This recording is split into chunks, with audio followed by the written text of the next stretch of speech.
Hello friends, नमस्ते। मेरो च्यानलमा यहाँहरूलाई स्वागत छ। आज मैले मेथीको लड्डुको रेसिपी लिएर आएकी छु। मेथीको लड्डु जाडो महिनामा त सबैलाई नै उपयोगी हुन्छ, तर सुत्केरी र बच्चालाई दुध खुवाउने आमाको लागि चाहिँ सधैँ नै यो उपयोगी हुन्छ। ल अब बनाउन सुरु गरौँ। मैले 3/4 कप मेथी लिएकी छु। यसलाई मैले राम्रोसँग केलाएर लिएर आएकी छु। अब 2-3 पानी पखालेर ल्याउँछु। पखालेर नि ल्याइसकेँ र भिजाउनलाई पानी राखेकी छु र यसलाई एक रात राखिदिनुपर्छ। र भोलिपल्ट मैले निकालेँ, मजाले भिजिसकेको छ। ल हेर्नुहोस् त, एकदमै राम्रो भिजेको छ। अब यसलाई म पानी तर्याएर लिएर आउँछु। यसलाई मैले अब मिक्सिङ जारमा राखेर पिसेर पनि ल्याएँ। यसलाई मसिनो पार्नु पर्दैन, धेरै अलिअलि खस्रो पारेर पिसे हुन्छ। र मैले सबै मेथी पिसिसकेकी छु। अब यसलाई 1 कप दुध राखेर मिक्स गर्ने।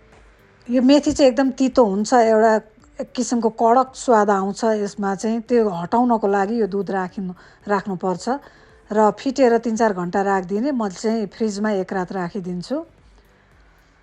अनि यहाँ इन्ग्रिडियन्ट्सहरू ठिक पारेकी छु मैले। यहाँ गुँद लिएकी छु 75 ग्राम, तिल 75 ग्राम छ, नरिवल 55 ग्राम, ओखर 40 ग्राम, किसमिस 50 ग्राम, 100 ग्राम बदाम, 75 ग्राम काजु, 40 ग्राम मखना, आधा चम्चा मरिच, आधा चम्चा अदुवा, आधा चम्चा सौँफ। सौँफ चाहिँ मैले यहाँ गेडा देखाएँ र मैले यहाँ पिसेको पनि छ, धुलो सौँफ राखिदिएँ।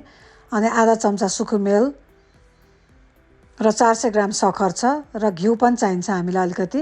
अनि मैले यो भाँडामा सक्खर राखेँ, ठुल्ठुलै डल्ला राखिदिएँ, पानी राखेर यसलाई पकाउन बसालिदिएँ। अर्को भाँडामा घिउ राखेर नट्सहरू राखेँ, काजु, बदाम र ओखर। यहाँहरूले यो छुट्टै पनि भुट्न सक्नुहुन्छ। मैले एकै ठाउँमा भुटेँ। यतिको भइसक्यो, हेर्नुहोस् त, रातो।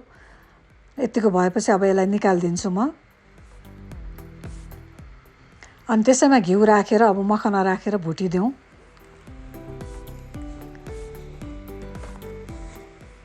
मखना यतिको कलर चेन्ज भयो, रातो भइसक्यो, क्रन्ची पनि भयो। अब यतिको भएपछि यसलाई मैले निकालिदिएँ मैले।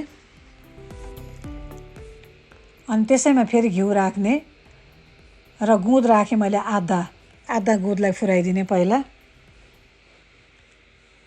ल हेर्नुहोस् त, गुँद यतिको राम्रो भयो। अब यसलाई मैले निकालिदिएँ।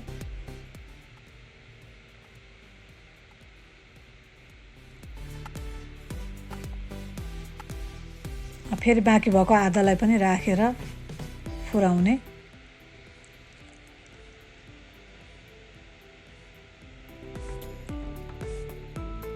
यसलाई पनि तयार भयो, निकालिदिएँ मैले। अब यसैमा घिउ राख्ने।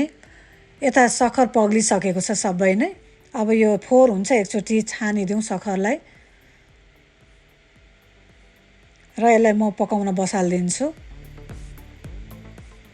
यता घिउ तातिसकेको छ अनि मेथीलाई राखिदिने र यो मेथीलाई चाहिँ राम्रोसँग चलाउने। यसलाई चाहिँ बिस्तारै मिडियम फ्लेममा, सुरुमा मिडियम फ्लेम गर्नु होला, पछि सानो आगोमा।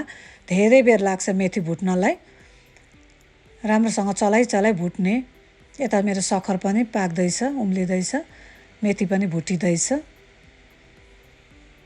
ल हेर्नुहोस् त, थुप्रै भुटिसकेको छ। अलिकति फुर्र परेको, मसिनो फुर्र परेको पनि देखिएछ। र यता सक्खर पनि तयार भइसकेको छ। मैले आगो निभाइदिइसकेकी छु, रेडी भइसकेको छ। र यो मेथी मजाले भुटेको छ, हेर्नुहोस् त, कलरै अर्कै देखेको छ, फुर्र परेको छ। यी राम्रोसँग भुटिसक्यो। अब यसलाई चाहिँ यति भुटिसकेपछि अब इन्ग्रिडियन्ट्सहरू राख्न सुरु गरौँ। मैले कोरेको नरिवल र किसमिस राखिदिएँ। यसलाई एकछिन भुटिदिउँ यसैमा। यिनीहरू चाहिँ काँचो भएको हुनाले एकछिन भुट्नुपर्छ। अनि यो अब यतिको भुटिसकेपछि आगो निभाइदिने। यो चाहिँ तिल पिसेको, नट्सहरू पिसेको, मखना, गुँद, मरिच, सौँफ, सुकुमेल र अदुवा। अब यी इन्ग्रिडियन्ट्सहरूलाई चाहिँ राम्रोसँग मिक्स गर्ने। डल्ला फुटाइ चलाएर बराबरी सबैतिर मिक्स हुनुपर्छ। डल्लाहरू केही पनि रहनु हुँदैन। सबै घोटी टाइम लाग्छ, एकछिन समय दिएर राम्रोसँग चलाउने।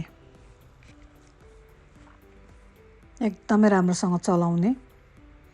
यो चाहिँ एकदमै हेल्दी कुरा छ र सुत्केरी बच्चालाई दुध खुवाउँदै गरेको महिलाको लागि एकदमै राम्रो हुन्छ। दुध मजाले फुटाउँछ, यसले दुध आउनलाई मद्दत गर्छ। यसरी मजाले फिटिसकेपछि हेर्नुहोस् त मैले राम्रोसँग चलाएँ। यसरी चलाइसकेपछि यतिको भइसकेपछि अब यसलाई सक्खर राख्नुपर्छ अनि सरर माथिबाट सक्खर राखिदिने र सक्खर राखिसकेपछि अघिको जस्तै एकदमै राम्रोसँग चलाउने, यसलाई घोटी घोटी चलाउने। र मैले यो रेसिपी बनाएर यो लड्डु चाहिँ एकजना बहिनीलाई दिएको थिएँ अस्ति अनि उहाँ एकदमै खुसी हुनुभयो। यो लड्डु खाउन्जेल चाहिँ दुध मजाले आएको थियो, एकदम राम्रो हुँदो रहेछ भनेर भन्दै हुनुहुन्थ्यो। यो एकदमै राम्रो कुरा छ। ल लड्डु तयार भइसकेको छ मेरो। मैले सबै थोक गरिसकेँ यसमा हैन, चाहिने जति। अब यसलाई लड्डु बनाउनु मात्रै बाँकी छ। मैले ट्रेमा पार्चमेन्ट पेपर ओछ्याएर लड्डु बनाउँदैछु। मैले यो साइजको बनाएँ। यहाँहरूलाई कुन साइजको मनपर्छ आफ्नो इच्छाअनुसार साइज बनाउनु होला। मलाई आशा छ तपाईँहरूलाई यो भिडियो मन पर्नेछ। मेरो भिडियोलाई लाइक, सेयर र कमेन्ट गरिदिनु होला र नयाँ हुनुहुन्छ भने प्लिज मेरो च्यानललाई सब्सक्राइब गरिदिनु होला। र यो लड्डु सुकाएर अनि पछि यसरी खप्ट्याउन पनि मिल्छ। इन्जोय गर्नुहोला।